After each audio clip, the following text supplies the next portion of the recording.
Haleluya, shalom saudara yang dikasih dalam Tuhan, puji Tuhan.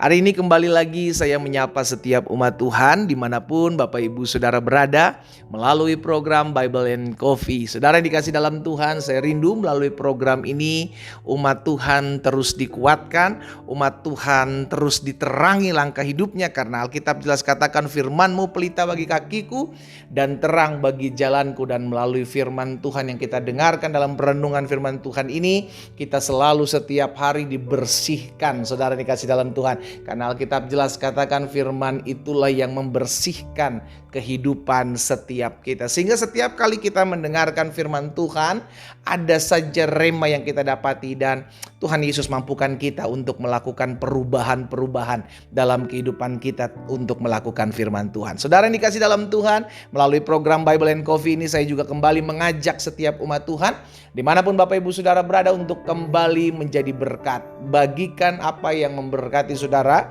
Kalau renungan hari ini memberkati Bapak Ibu Saudara dikasih dalam Tuhan, bagikan kembali sehingga ada banyak umat Tuhan juga boleh dikuatkan, ada banyak umat Tuhan juga boleh diberkati. Kita akan kembali merenungkan firman Tuhan. Kita berdoa, kita datang kepada Tuhan.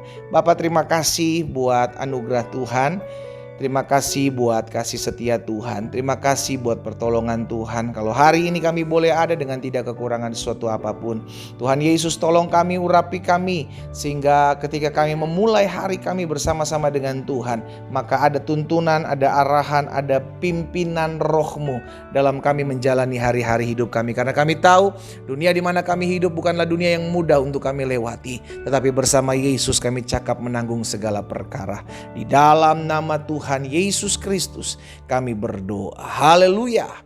Amin, amin. Puji Tuhan. Nah, saudara yang dikasih dalam Tuhan, ada satu kebenaran firman Tuhan yang saya mau bagikan hari ini di dalam 1 Petrus pasalnya yang kelima.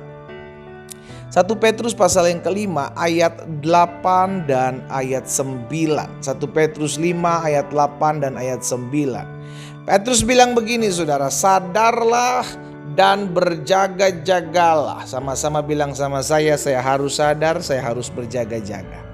Kenapa kita perlu sadar? Kenapa kita perlu berjaga-jaga? Karena lawanmu, si iblis, berjalan keliling sama seperti singa yang mengaum-ngaum dan mencari orang yang dapat ditelannya. Sebelum masuk dari ayat 9, saya mau ajak setiap kita, umat Tuhan, untuk menyadari hal ini. Sadar bahwa setiap hari adalah hari perjuangan. Setiap hari saudara dan saya ini kita harus adakan peperangan. Ya, karena lawan kita si iblis ini gak akan membiarkan kita lengah. Lawan kita si iblis ini gak akan membiarkan kita santai. Sehingga akhirnya setiap hari dia mengelilingi kita. Dia cari kapan kita jatuh, dia cari kapan kita lemah. Jangan pernah buka celah sedikit pun, saudaraku. Sehingga ketika kita buka celah sedikit pun, maka dia akan masuk, dia akan hancurkan, dia akan lululantahkan kehidupan kita. Ingat, pencuri hanya datang untuk mencuri, membunuh, dan membinasakan.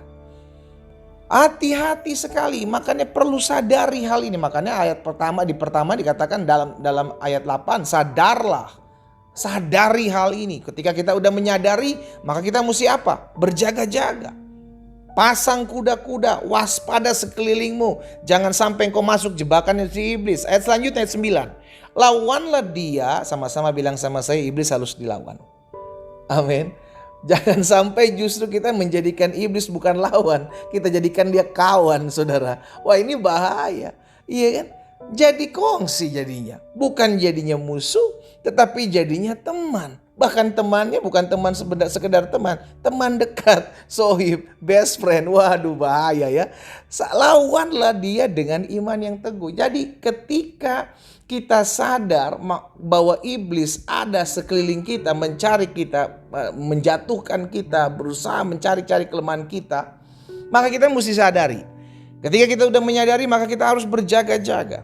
Setelah itu kita mesti ingat bahwa iblis adalah lawan saya. Saya harus melawannya. Caranya bagaimana kita melawan? Dengan iman. Gak bisa pakai yang lain, saudaraku. Kita perlu melawan iblis dengan iman. Bagaimana iman dapati? Bagaimana kita mendapati iman? Iman timbul dari pendengaran akan firman Kristus. Jadi setiap hari kalau kita bilang kita akan melawan iblis, maka setiap hari kita harus berjaga-jaga. Dengan apa? Dengan merenungkan firman. Nah, ini dia. Itu sebabnya kenapa saya rindu agar setiap umat Tuhan tetap terus tertanam dalam firman Tuhan. Sehingga kita bisa menjadi lawan yang imbang. Iya kan? Bukan kita dikecilkan oleh iblis, justru kita yang mesti menaklukkan. Makanya Alkitab katakan, lawanlah dia dengan iman yang teguh. Sebab kamu tahu bahwa semua saudaramu di seluruh dunia menanggung penderitaan yang sama. Jadi saudara yang dikasih dalam Tuhan semua loh, bukan cuman kita. Bukan cuman kita yang diintimidasi, bukan cuman kita yang berusaha dilemahkan, dijatuhkan iman kita. Bukan, semua orang percaya. Jadi hati-hati sekali, ingat, kita belajar hari ini, sadari ya, ketika kita udah menyadari bahwa iblis masih bekerja sampai hari ini loh, mencari jiwa loh, iya kan? Dia mencari orang yang dapat ditelannya. Sadari dan berjaga-jaga. Lawanlah dia. Bagaimana kita melawannya? Dengan iman yang teguh. Bagaimana kita bisa memiliki iman yang teguh? Renungkan firman, karena iman timbul dari pendengaran firman Tuhan.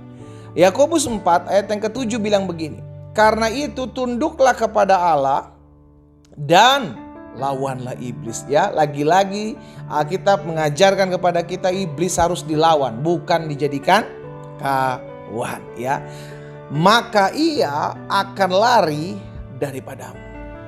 Lihat saudara dikasih dalam Tuhan, iblis harus dilawan supaya dia lari. Karena kalau kita berteman dengan dia, maka dia gak lari. Dia selalu ada dalam kehidupan kita. Nah, ini bahaya saudara dikasih dalam Tuhan. Akhirnya kita mesti sadari, kita ini adalah lawannya iblis, bukan kawannya iblis. Sama-sama taruh tangan kanan kita di dada. Sama-sama bilang sama saya lawannya iblis, bukan kawannya iblis. Amin. Karena itu sadarilah, berjaga-jagalah, tunduklah kepada Allah, lawanlah iblis, maka ia akan lari daripadamu. Ayat terakhir Efesus 4 ayat 27 juga berkata, dan jangan beri kesempatan kepada iblis. Iblis itu paling licik sekali, dia suka cari-cari kesempatan. Saudara yang dikasih dalam Tuhan, hati-hati. Kapan kesempatan itu terjadi? Ketika kita membuka celah, ya. Celah kepahitan, celah bohong, ya kan? Celah berkata-kata kasar. Hati-hati, segala celah iblis akan cari untuk meluluh lantahkan hidup orang percaya. Karena itu sadari pertama, yang kedua berjaga-jaga, dan yang ketiga lawanlah dia. Dan yang keempat, tunduklah kepada Allah.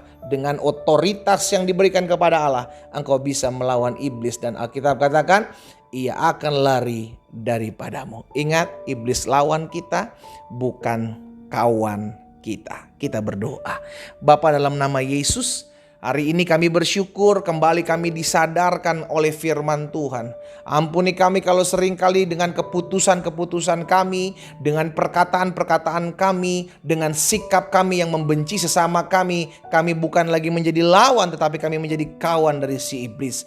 Ampuni kami Tuhan Yesus. Tapi hari ini kami diingatkan firman Tuhan untuk sadari dan berjaga-jaga untuk melawan si iblis dengan iman yang teguh. Sehingga pada akhir iblis lari dari hidup kami. Tuhan Yesus, hamba berdoa buat setiap umat Tuhan, dimanapun umat Tuhan berada mendengarkan firman Tuhan hari ini dalam nama Yesus. Sehingga setiap kami diberikan kuasa untuk melawan, menghardik iblis. Di dalam nama Tuhan Yesus kami tidak mau buka celah, apapun celah itu namanya. Karena kami tahu Tuhan Yesus yang memagari kami, menjagai kami, dan meluputkan kami daripada segala yang jahat. Hamba berdoa buat umat Tuhan, pagari mereka dengan pagar perlindungan Tuhan, penuhi hati mereka dengan penundukan diri kepadamu ya Allah.